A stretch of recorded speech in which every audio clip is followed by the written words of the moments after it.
Positively അവർ guest.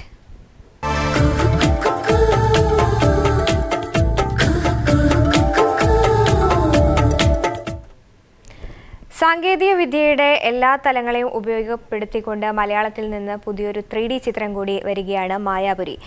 ചിത്രം ഇന്ന് തിയേറ്ററുകളിലെത്തും. ചിത്രത്തിൻ്റെ വിശേഷങ്ങൾ പങ്കുവയ്ക്കാനായി സംവിധായകൻ മഹേഷ് കേശവ് ഒപ്പം സംഗീത സംവിധായകൻ ബാലഗോപാൽ എന്നിവരാണ് ഇന്ന് ബി പോസിറ്റീവിൽ അതിഥികളായി എത്തിയിട്ടുള്ളത്. രണ്ടുപേർക്കും ബി പോസിറ്റീവിലേക്ക് സ്വാഗതം. മഹേഷ്, ഈ പറഞ്ഞതുപോലെ തന്നെ ചിത്രം ഇന്ന് തിയേറ്ററുകളിലേക്ക് എത്താൻ പോവുകയാണ്. എന്തൊക്കെയാണ് ചിത്രം നൽകുന്ന പ്രതീക്ഷകൾ?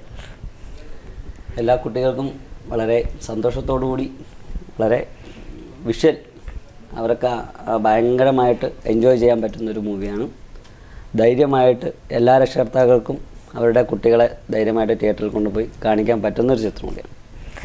തീർച്ചയായിട്ടും ഒരു കുട്ടികളുടെ ചിത്രം എന്ന് പറയുമ്പോൾ അതിൻ്റെ രക്ഷിതാക്കളെ സംബന്ധിച്ച് അവർ പ്രതീക്ഷിക്കുന്ന കുറച്ച് കാര്യങ്ങളുണ്ടാകും. പ്രത്യേകം മാത്രമല്ല, ഇതൊരു 3D ചിത്രം കൂടിയാണ്. അത്തരത്തിൽ സാങ്കേതിക വിദ്യയിലേക്ക് വരുമ്പോൾ എങ്ങനെയാണ് ചിത്രത്തെ കുറിച്ച് പറയാനാവുക? കുറച്ച് ബുദ്ധിമുട്ട് 3D എന്ന് പറയുന്ന ചിത്രവും പിന്നെ കുട്ടികളുടെ ചിത്രം എടുക്കുന്നതും വളരെ ബുദ്ധിമുട്ടുള്ള കാര്യമാണ്. ഫസ്റ്റ് അറ്റംപ്റ്റ് അങ്ങനെ തന്നെ തുടങ്ങാമെന്ന് തന്നെ ഒരു കോൺഫിഡൻസ് ഉണ്ടായിരുന്നു. കാരണം 15 വർഷത്തോളമായി ഞാൻ ഈ ഗ്രാഫിക്സ് തലത്തിൽ നിൽക്കുന്നുണ്ട്. അപ്പോൾ അത് ബേസ് ചെയ്തിട്ട് ചെയ്യാം എന്നുള്ള ഒരു ധൈര്യത്തോടുകൂടി തന്നെയാണ് ഇത് ചെയ്തത്. ക്യാരക്ടേഴ്സ് ചെയ്യുന്നത്. അപ്പോൾ ആ ഒരു പോസിറ്റീവ് എനർജി തീർച്ചയായിട്ടും ഞങ്ങളുടെ റെക്കോർഡിങ് സമയത്ത് എനിക്കത് റിഫ്ലക്റ്റ് ചെയ്തിട്ടുണ്ട്. കാരണം ഇതിൽ മെയിൻ സോങ് പാടിയിരിക്കുന്ന ചിത്ര ചേച്ചിയാണ്. പിന്നെ കുട്ടികളുടെ ഒരു സോങ് ഉണ്ട്. അപ്പോൾ അത് പാടിയ സമയത്ത് ഇപ്പോൾ മഹേഷേട്ടൻ പറഞ്ഞ പോലെ അത് സ്റ്റുഡിയോയിൽ റെക്കോർഡിങ്ങിൻ്റെ ആംബിയൻസ് ഒന്നും ആയിരുന്നില്ല. അതിനകത്ത് കുട്ടികൾ കളിച്ചുകൊണ്ടിരിക്കുന്നതിനിടയിൽ ഞാൻ ഒരു ടീച്ചറിനെ പോലെ നമുക്കിനി പാടാം എന്ന് പറഞ്ഞിട്ട് ഇനി അവർ അങ്ങനെയൊക്കെ അറേഞ്ച് ചെയ്തിട്ടുള്ളൊരു സെറ്റപ്പായിരുന്നു. ഭയങ്കര രസമായിരുന്നു. അതുകൊണ്ട് തന്നെ I am looking forward for A positive output. Maximum നമ്മൾ ട്രൈ ചെയ്തിട്ടുണ്ട്. മനോഹരമായിട്ട് എൻ്റെ കുട്ടികൾ എല്ലാം പുതിയ ആൾക്കാരാണ് പാടിച്ചിരിക്കുന്ന. എല്ലാവരും നന്നായിട്ട് പാടി. ചിത്രചേച്ചിയുടെ കാര്യം പിന്നെ പറയുന്നില്ല, അതിമനോഹരമായിട്ട് തന്നെ അതൊരു സ്വർഗ്ഗലോകമാണ് എൻ്റെ വിഷ്വൽ വരുന്നത്. റെക്കോർഡിങ് സമയത്ത് ഞാനൊരു സ്വർഗത്തിലായിരുന്നു ചേച്ചി പാടുന്ന സമയത്ത്. പിന്നെ ജാസി ചേട്ടൻ ഒരു പ്രൊമോ സോങ് പാടിയിട്ടുണ്ട്. ഈ 3 സോങ് ഡിഫറെൻറ്റ് സോങ്സ് ആണ് ഈ സിനിമയിലുള്ളത്. തീർച്ചയായിട്ടും സിംഗർ കൂടിയാണ് ബാലഗോപാൽ. അത്തരത്തിൽ നോക്കുമ്പോൾ സംഗീത സംവിധാനത്തിലേക്ക് വരുമ്പോൾ എങ്ങനെയൊക്കെ ഈ ഒരു ലോകം ക്രിയേറ്റ് ആയിട്ടുണ്ടായിരുന്നു. അതിനകത്തായിരുന്നു ഷൂട്ട് ചെയ്യാൻ. വളരെ ബുദ്ധിമുട്ടായിരുന്നു. കാരണം അവിടെ എത്തിപ്പെടുക എന്നുള്ളത് തന്നെ ഒരു കാട്ടിനകത്ത് കൂടി 2 മണിക്കൂർ ട്രാവൽ ചെയ്തിട്ട് വേണം അവിടെ എത്താൻ. വളരെ റിസ്ക് ഉള്ള കാര്യവും തന്നെയായിരുന്നു ഇത്രയും കുട്ടികളും. പക്ഷെ നമ്മളത് ഒരു പ്രോബ്ലവും നമുക്കുണ്ടായില്ല. ഷൂട്ടിംഗ് കഴിഞ്ഞു തിരിച്ചു വന്നു. പക്ഷേ ഇപ്പോൾ ആ സ്ഥലം ഇല്ല. കാരണം വെള്ളം മൂടിയിട്ട് അതങ്ങനെ ഒരു സ്ഥലമേ ഇല്ല. പിന്നെ മെർലാൻഡ് സ്റ്റുഡിയോയിലാണ് ബാക്കി ക്രോമ വർക്കെല്ലാം അവിടെ തന്നെയാണ് ഷൂട്ടിങ്. പിന്നെ മാത്തൂർ മഠം, അങ്ങനെ മാർത്താണ്ഡത്ത്, ഇത്രയും കുറച്ച് സ്ഥലങ്ങളെ എടുത്തിട്ടുള്ളൂ.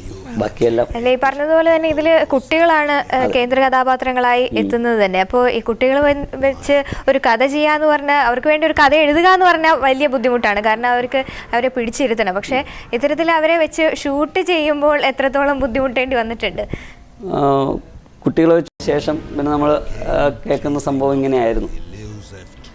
പിന്നെ മണിച്ചേട്ടൻ നമ്മുടെ ക്യാരക്ടർ ഡിസൈൻ ചെയ്തിട്ട് പുള്ളിയുടെ ക്യാരക്ടർ തലയെല്ലാം മുട്ടയടിച്ചിട്ട് വേറൊരു സ്റ്റൈലായിട്ടാണ് വരച്ച് കാണിച്ചത്. ഇതാണ് ക്യാരക്ടർ. പിന്നെ വേറെ ഒന്നും ചോദിച്ചില്ല നമുക്ക്. ഓക്കെ, പുള്ളിയുടെ സപ്പോർട്ട് വളരെയധികം എന്ന് പറഞ്ഞു കഴിഞ്ഞാൽ മറ്റുള്ളവരെ കൂടെ നിൽക്കുന്നവരെ ഇങ്ങനെ ചെയ്യണം, അങ്ങനെ ചെയ്യണം എന്ന് പുള്ളി തന്നെ പറഞ്ഞ് ചെയ്യിപ്പിക്കുകയുണ്ടായി. അപ്പോൾ എനിക്ക് കുറച്ച് ജോലിഭാരം കുറഞ്ഞു കിട്ടി. കാരണം കുട്ടികളെ കുറച്ച് പറഞ്ഞു തന്നാൽ നമ്മുടെ ലെവലിൽ കൊണ്ടുവരാൻ എനിക്ക് പറ്റിയിരുന്നു. പക്ഷേ വലിയ ആൾക്കാരെ അവരവരുടെ തന്നെ ചെയ്ത്, ഇപ്പം മണിച്ചേട്ടൻ്റെ അടുത്തൊക്കെ ഒന്നും പറയേണ്ട പോലും ആവശ്യമില്ല. ഇതാണ് സബ്ജക്റ്റ്, ഓക്കെ ഇങ്ങനെയാണ് പറയുമ്പോൾ തന്നെ സ്വന്തം കയ്യിൽ നിന്ന് തന്നെ ഒരുപാട് സാധനങ്ങൾ നമുക്ക് കിട്ടിയായിരുന്നു. ബാലഗോപാൽ, ചിത്രത്തിലെ എത്ര പാട്ടുകളാണ്? മറ്റ് ഗാനവിശേഷങ്ങൾ കൂടി പങ്കുവയ്ക്കുകയാണെങ്കിൽ 3 സോങ്സ് ആണുള്ളത്. മുന്നൊരുക്കങ്ങളൊക്കെ നടത്തിയിരുന്നോ? ആരുടെയെങ്കിലുമൊക്കെ അഡ്വൈസ് ചോദിക്കുകയോ ഇത്തരത്തിൽ എന്തെങ്കിലുമൊക്കെ നടത്തിയിരുന്നോ? ഇല്ല, ഞാനൊരു 15 വർഷത്തോളമായി ഈ ഫീൽഡിൽ എല്ലാ മലയാള സിനിമകളുടെയും മിക്ക സിനിമകളുടെയും വിഷ്വൽ എഫക്ട്സ് സൂപ്പർവൈസറായിട്ട് പോയിട്ട് വർക്ക് ചെയ്യുകയായിരുന്നു, ഗ്രാഫിക്സ്. അപ്പോൾ എനിക്ക് ആ ഒരു പേടി ഒന്നും തോന്നിയിട്ടില്ലായിരുന്നു. കാരണം എല്ലാവരും പരിചയമുള്ള ആൾക്കാർ, എന്നും പോകുന്ന സെറ്റ്. പിന്നെ ആരോട് അസിസ്റ്റ് ചെയ്തിട്ടില്ല എന്നേ ഉള്ളൂ. പക്ഷേ എല്ലാം ഇങ്ങനെയുള്ള കാര്യങ്ങളും വേണ്ടിയിട്ട് ഞാൻ മൊത്തം എല്ലാ ഡയറക്ടേഴ്സിൻ്റെ കൂടെയും വളരെ ഫ്രണ്ട്ലി ആയിട്ടാണ് എല്ലാവരോടും ഇടപെട്ടിരുന്നു. അപ്പോൾ അതുകൊണ്ട് ആ ഒരു കുറച്ച് പേരോടുള്ള ആ ഒരു കാണുമ്പോൾ അവർ ഡയറക്റ്റ് ചെയ്യുന്നതൊക്കെ കണ്ടുപിടിച്ചിട്ടുണ്ട്. അത് ഓരോന്ന് ഇങ്ങനെ ചെയ്യുന്നു, അത് ചെയ്യുന്നു. പറയുന്ന പ്രോംപ്റ്റ് ചെയ്യുന്ന രീതി ഇതെല്ലാം നമ്മൾ പല സിനിമകളിലും പല ഡയറക്ടേഴ്സിൻ്റെ കൂടെയും പോയിട്ടുണ്ട്. അപ്പോൾ അതൊക്കെ കണ്ട് അതൊരു ഭയങ്കര ഒരു എക്സ്പീരിയൻസ് ആയിട്ടുണ്ട്. പിന്നെ ഡയറക്റ്റായിട്ട് ഇങ്ങനെ ഒരു കമ്പോസിങ്ങും അതുപോലെയുള്ള രചന ആ കാര്യങ്ങളെ കുറിച്ചൊക്കെ ഒന്ന് പങ്കുവയ്ക്കുകയാണെങ്കിൽ. രസമായിരുന്നു. എൻ്റെ അടുത്ത് പറഞ്ഞ് കുട്ടികളുടെ പാട്ടാണെന്ന് പറഞ്ഞത്. അപ്പോൾ ഇപ്പം മറ്റ് ഇപ്പോൾ ലവ് സോങ്സോ അല്ലെങ്കിൽ വിഷാദ ഗാനമൊക്കെ ആണെങ്കിൽ നമുക്കത് നമ്മൾ പാടി നമുക്ക് ആ ഒരു ഫീലോടെ പാടിക്കഴിഞ്ഞാൽ ഒരാൾക്ക് ഡെപ്പിക്കാൻ പറ്റും. ഇത് 3-4 പേരുണ്ട്. അപ്പോൾ അവർ ഞാൻ എങ്ങനെ ഈ കുട്ടികളുടെ പാട്ട് എങ്ങനെ ശരിയാക്കുമെന്ന് പറഞ്ഞിട്ട് എനിക്കൊന്ന് കുട്ടികളുടെ ശബ്ദത്തിൽ അല്ല ഏട്ടാ, ഞാൻ ചെറുതായിട്ടല്ലേ പാടിയത്, കുട്ടികൾ പാടി എങ്ങനെയായിരിക്കും ഞാൻ തന്നെയാണ് ഈ പാട്ട് എഴുതിയത്.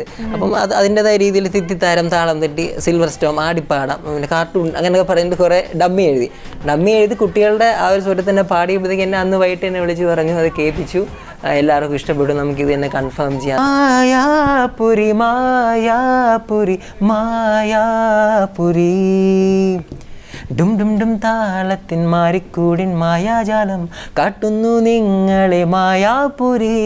ഡും ഡും ഡും താളത്തിൻ മാരിക്കൂടിൻ മായാജാലം കാട്ടുന്നു നിങ്ങളെ മായാപുരി. അതാണ് ജാസി ചേട്ടൻ പാടിയൊരു പ്രൊമോഷൻ സോങ്.